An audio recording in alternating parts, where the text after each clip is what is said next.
I'm sure it's not something you want to do at the age you are now, but do you ever miss that life? I'm gonna tell you something. It's been 24 years since I've been a cop. I still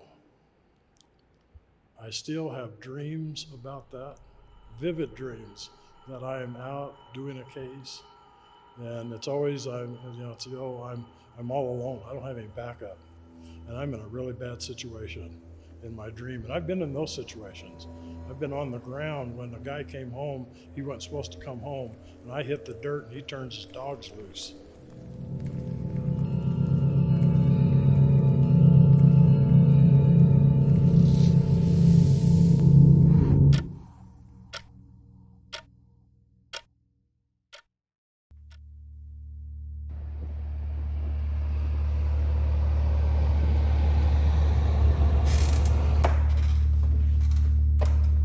This is the one I very first got now 50 years ago. That was a deputy's badge. Then I was promoted to a detective. I got one that actually says detective on it. Mm-hmm. Then from there I was promoted to the undersheriff. Undersheriff did all kinds of other administrative stuff. One of the main things was I was in charge of all the jails. So I ran jails there. Then I was promoted to the chief deputy, which is second in command. I was over all of the different divisions. So, Now this is, when you were talking about that cocaine, this is the cocaine picture. yeah, this is a picture of the cocaine. That was the day that we took that off. We emptied it out of the vehicles. This was inside my office. We were trying to figure out some place to put it overnight. And so I said, let's put it in my office, and because there's no exterior doors. Oh, okay. No exterior doors in my office. It's inside the building. One door came out in the hallway. We had guys armed there.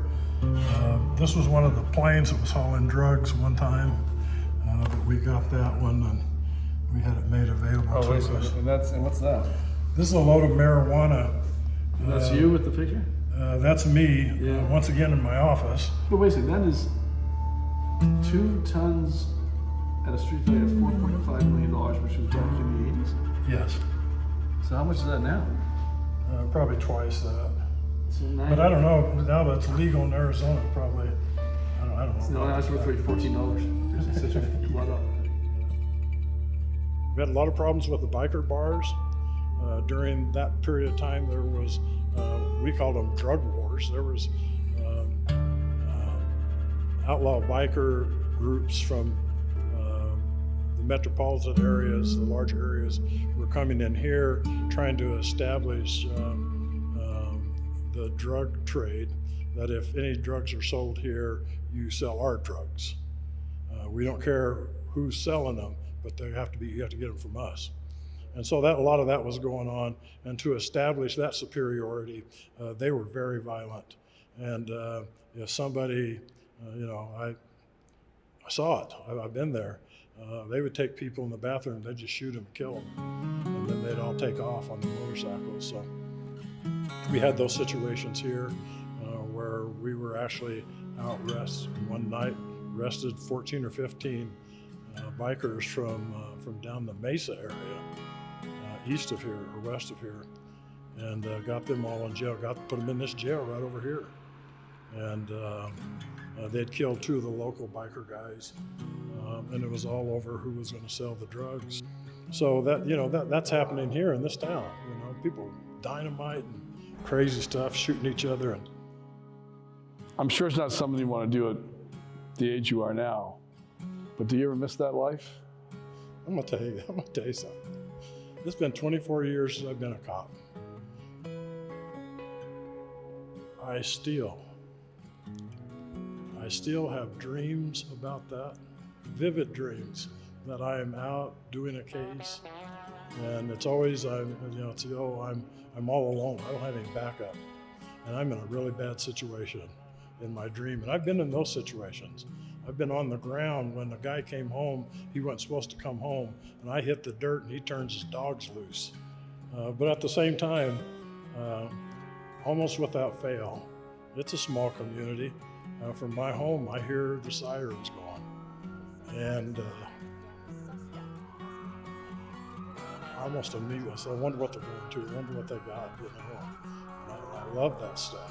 I love going and arriving there and with all the chaos and trying to figure out what's going on, trying to find out what we can legally do, what we have to do right now, and all that's happening instantaneously, and I miss that part of it. I will tell you one of the downsides of being a cop, and this is, I don't answer for anybody else, but just me. And I said to somebody a while ago that that lifestyle was so addictive and so powerful in my life, and I wanted to be a part of everything that was going on. That the sad part is I was willing to sacrifice my whole family for that. If it came down to it, there was a period of time, either you stop this or you get rid of your family. I'd say, that's an easy one. I'm gonna go to work.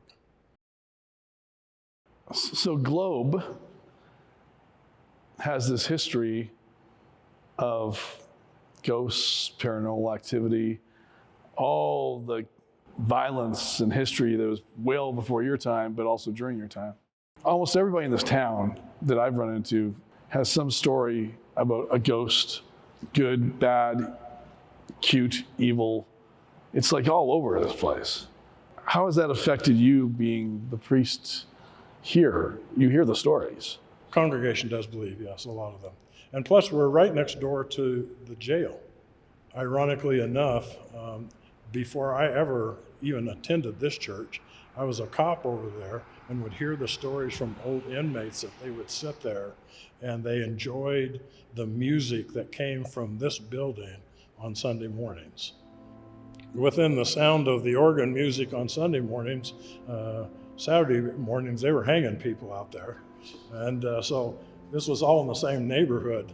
Because of close encounters with death and a close encounter with spirituality, I believe the two come together, if it makes any sense, for people to believe and to have experiences of paranormal activity, of some activity occurring after someone dies. And I believe that, I have to watch what I say. I believe that that's possible for some people to have those experiences.